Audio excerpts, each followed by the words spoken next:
On January 3rd, 2014, WHBS was fortunate enough to visit Cleveland's #1 rated television station. It takes a lot of work to make Cleveland's own Cleveland's best. Many contributors to the morning show arrived to work at 9:45 the night before the morning show to get all the prep work done. By 1 a.m., the writers and editors have arrived to get the show ready. Around 3 a.m., the anchors and reporters arrive. They put on their makeup and read over their scripts before they start the news at 4:30 a.m. Fox 8 News at 4:30 a.m. begins right now. Temperature's down. Cleveland's own Fox Anchor 8 Mike. News in the morning. Good morning, Cleveland. Over the next 20 minutes, I was fortunate enough to sit down and talk with anchor Kristi Capel and fill-in anchor reporter Todd Meany. WHBS at Fox 8 starts right now. Cleveland's own Fox 8 News in the morning. Hi everyone, Sean Lowe here for WHBS-TV. We're at Fox 8 News in the morning this morning. Here with Todd Meany and Kristi Capel. Thanks for letting us come here today. Sure. Yeah, Yeah. Welcome to the studio. Thank Was you. it everything you expected? Yes, everything seems a lot smaller. Yeah. Yes. Yeah, TV makes everything look bigger. Always. Even Yeah. including us. Okay. So Right. go tell all your friends. Yeah. And so let's just start off by, where did you both go to college? I went to Evangel University. It's in Springfield, Missouri. It was a Christian college, but it had a great broadcasting program. And I got my broadcasting degree and then a minor in public relations. Is that what you went for? I did go for it. Thankfully, I knew what I wanted to study, so I didn't have to go the extra so many years. I did end up going back to Mississippi State University and getting a degree in weather. So I'm actually a certified meteorologist as well. That's what a lot of weather people Yeah, do, because a lot of people don't know if they, kind of what they want to study in broadcasting. And then, thankfully, Mississippi State and Penn State has a great program that you can take all the classes online, which I was able to do that and work. So. I went to Bowling Green. Okay. 4 years, did it? I did 4 years also. Yeah. I didn't really know what I was going to do at first. I started doing a little bit of radio, a little bit of behind the scenes type stuff, and then I tried out for the student run newscast that they have at Bowling Green. BG24 is what they call it, and fell in love with it. Did it the last 2 years of college, got an internship at one of the stations in Toledo, and just went on from there. So what made you want to get into broadcasting? I grew up in television because my grandparents had their own Christian television show. Have you seen her clip of her singing God I think Bless I America? did. Yeah. Yeah. She was in TV at the age of 5. Seriously. In that song of me singing it, will change your life. Sean. It's changed my life. Oh, gosh. No, I'm kidding. Insert clip here. Yeah, right. But anyway, they had a show, so I kind of grew up on the set. And then once I went through high school, I kind of decided. I didn't know what I wanted to do in broadcasting. I actually wanted to do sports for quite some time. And then I realized, as a female, more specifically, you needed to know a lot more in sports than a few things here and there. So then I went into weather, and then now out of weather, and now I'm anchoring. So I say when you get in this business, you have to know how to do everything. Because you True. will do it once in your career. Everything. I didn't really have any aspirations for TV at all. Coming out of high school, went to Mid-Park here locally. We didn't have a student-run newscast like you guys do, which is great. So I wanted to do, radio. I thought I did theater in high school, but luckily they had that student newscast that really got my appetite going for doing news. And I always like being informative about stuff and reading, looking up things in encyclopedias and just research. So I like that part of it. If he doesn't know something, he'll Google it. That's true. And then we'll know. And then everybody will know. He's like 'cause I our will tell walking everybody. encyclopedia. So how long have you been at Channel 8? I have been here for 3 years. God, it seems like so much longer. Oh my gosh, I know. Bow! Now 3 years, I can't believe it. I started doing traffic here and hosting the New Day Cleveland show.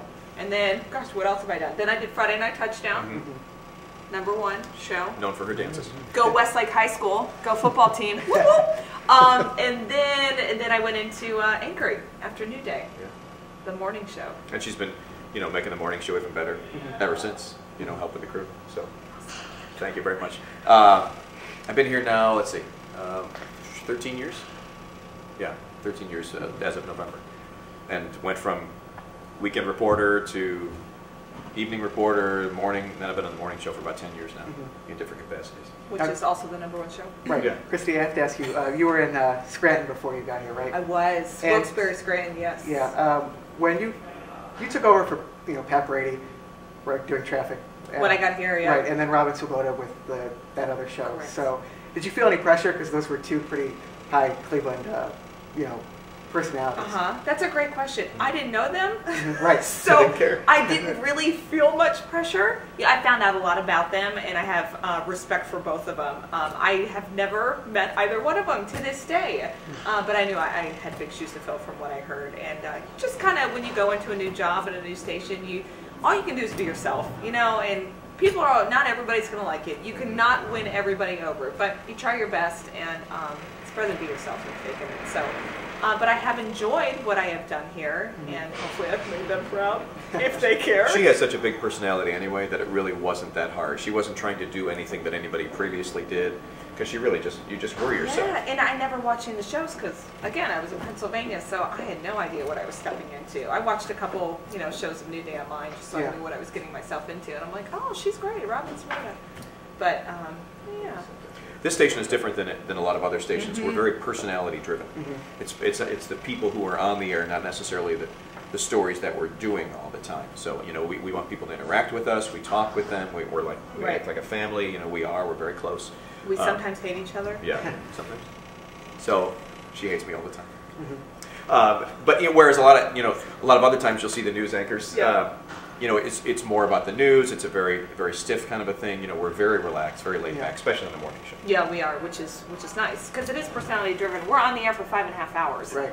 So 1 hour, especially the 8 o'clock hour, we have lots of guests and bands that come on. So it breaks it up a little bit. Yeah, we're repeating stories, but for a morning show, you kind of have to because people are getting ready for school and work. They only see 10, 15 minutes a morning, so you kind of have to be repetitive in a way. But then the 9 o'clock hour is fun too, where we have guests and crazy stuff happening all the time. So I think that's why people love us.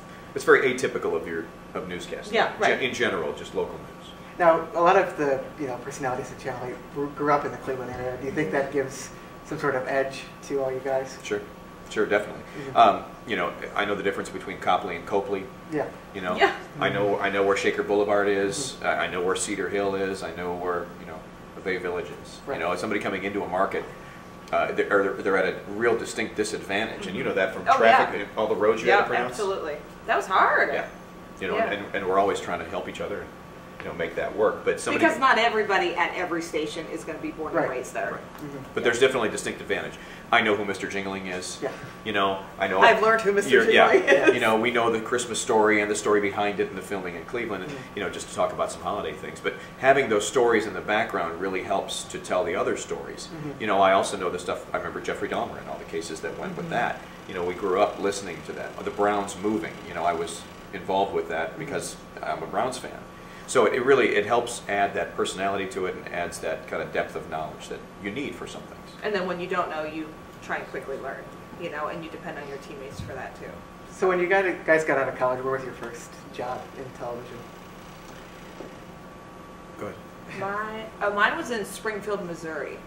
Yes, because that's where Evangel University was, in Springfield. And luckily, thank God, I got an internship and it turned into a job. I stress internships. Get an internship, because that can turn into a job where you can get a foot in the door.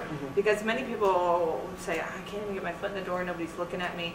Get an internship. If you don't get a job, it's okay, but at least you've learned. I had an internship in Springfield, which is where I got my first job. And then when I went home, I grew up in Cincinnati. When I went home, I got an internship at one of their TV stations too. I didn't even have to have it for credit. I just did it. Just to be part of it. Yeah. And to learn from how different, different cities and different markets are. Yeah, because they're all different. I got started in Toledo as an intern. I worked part-time there in Toledo.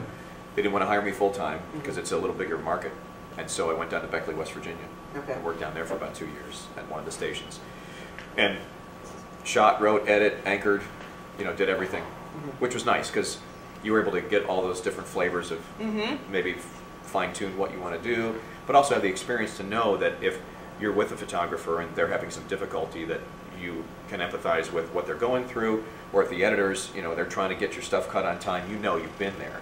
And you're not saying, why did you do this? You say, hey, I understand, let's work together to make sure we can get this product on the air. So your first show is at 4:30, so what time do you guys get up in the morning?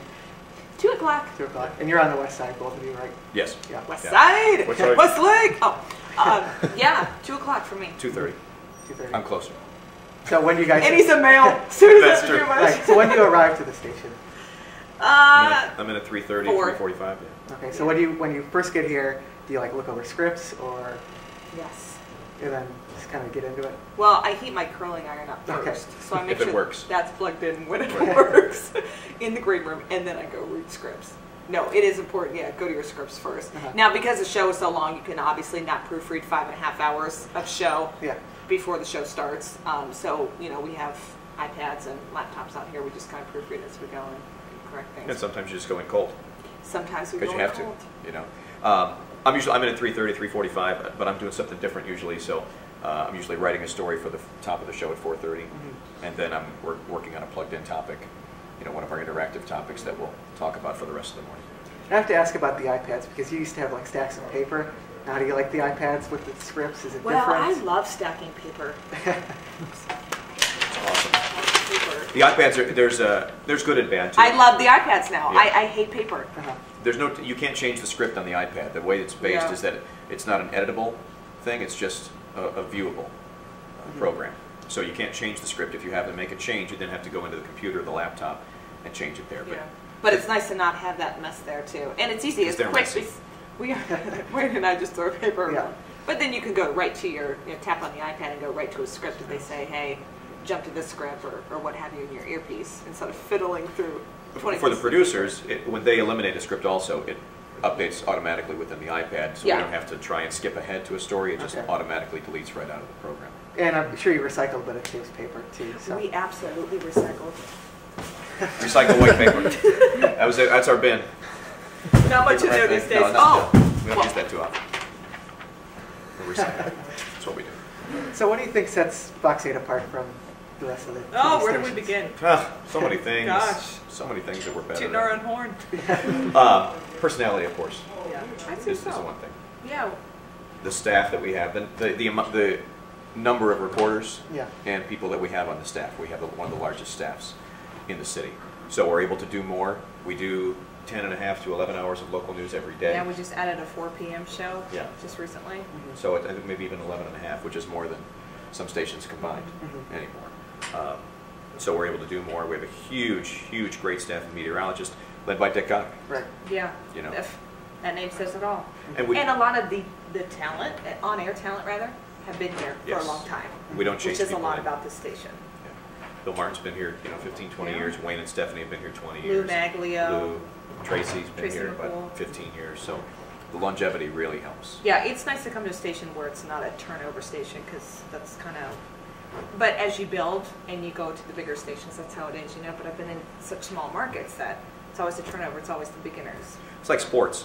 The Yankees are a popular team because they've had players and they've had people established and they have a long legacy. We have that same legacy here in Fox 8. We don't have turnover like the Browns do. Right, especially with coaches. Right, with coaches, exactly. You're not seeing different people in every year. You're seeing the same people. Now, new people will come in, but the main people are still there and they've been there for a long time. Yeah. And maybe if it was live, just doing the news or an interview, what do you think one moment that stood out for you in your career? Oh gosh. Like just kind of like a pivotal moment or what? Or, I don't know, just a funny interview you did, or You got maybe plenty a of very those. serious I know, news we do topic like interviews breaking news. every day. So, I'll go serious first because you're I probably guess recently you're is probably the- going to go funny, right? No, I was going to say with the 3 girls being found. I mean, Oh, that's yeah. serious. That was yeah. huge for our city. Huge. And a lot of reporters have been covering that for 10 years. Mhm. Right. Yeah. Again, that adds to the being Cleveland's own. You went through that. Yeah. Even if you weren't here then, you probably learned about it before. Mm-hmm. I'll tell a quick story. When I was in West Virginia, there was a girl who got into an accident, and the guys behind her who hit her car were criminals. She didn't know that, and she demanded that they share information. They didn't want to because obviously they just stolen a bunch of tools from a shed. They ended up hitting her over the head, throwing her in the back of a trunk, and she disappeared. Mm. So I worked a lot with the family in trying to help find her for about a year and a half. And one night, it was about 11:30, we got a call from the police department that we have a tip. They may have found this girl. So after the show, I hopped in the car. I drove about an hour up to this retaining pond outside of a coal mine. And they found her in the pond, feet bound, hands bound. They threw her into the pond, basically. to get rid of her. So that was a pivotal moment for me, that how emotional the news can get on a personal level, especially when you're directly connected to it. And to have, I was eating dinner with that family. I probably got a little too involved, but they were a nice family, and so when, basically I had to be part of that when their daughter died, and that was a tough moment because, a growing up moment for me, because I was about 24 at the time. So a maturing moment to realize that, hey, this is not all sunshine butterflies, in TV news. There's real serious things that happen to people all the time. And it's kind of our job to help in any way we can. That's what this Missing Persons Project, I think we do, is great. To help find people and to be a part of it. But connecting with that family and then being a part of the story, and then having to then distance myself from the story was really tough. And I learned a lot about being in the news business and how it's a lot tougher than we make it look on TV, because there's that connection sometimes. So if you had to give advice to someone who was looking to get into journalism or broadcasting, don't do it! What would you tell them? It's not as financially stable as it used to be. The big contracts of people making hundreds of thousands of dollars are gone. They've been gone for about the past 10 years now. You really have to be dedicated to the job. You'll make a decent living, no question. If you're a main anchor, you can get to that level, but it's only the very main anchors that are getting there, the people on the top. Otherwise, it's just not as financially lucrative as it used to be. But it's still a great business to be in. It's fun. It is fun. There's something new every day. Yeah. You have to have thick skin. Very true. Always remember that. You have to have thick skin, no matter if it's coming from inside of people beating you down or if it's coming from viewers. Especially with social media now. Yeah, anybody can, they're behind their phone, they're behind their laptop. They feel like they can write anything, and it's tough, because we're all human. We all make mistakes, and they'll be the first ones to point it out. But if you believe in yourself and you work hard, and you know that you're good, and you just let all that go out the window. It'll affect you sometimes, but you got to keep going. I would also recommend maybe a minor in something if you're going to school. Yeah, a minor in maybe criminal justice or law or some kind of a specialty that'll help out, because maybe speaking a second language also would be huge. Como está? Yeah. Right. Because that's only going to make you more desirable to a news director who wants to hire you, and especially if you're up against someone else, that's going to play a big role in who gets the job and who doesn't. All right, thanks guys for letting us come in today. Thank you, Sean. You're welcome, Sean. Thank you. You guys are awesome. Thanks. Thanks to Channel 8, and thanks for watching.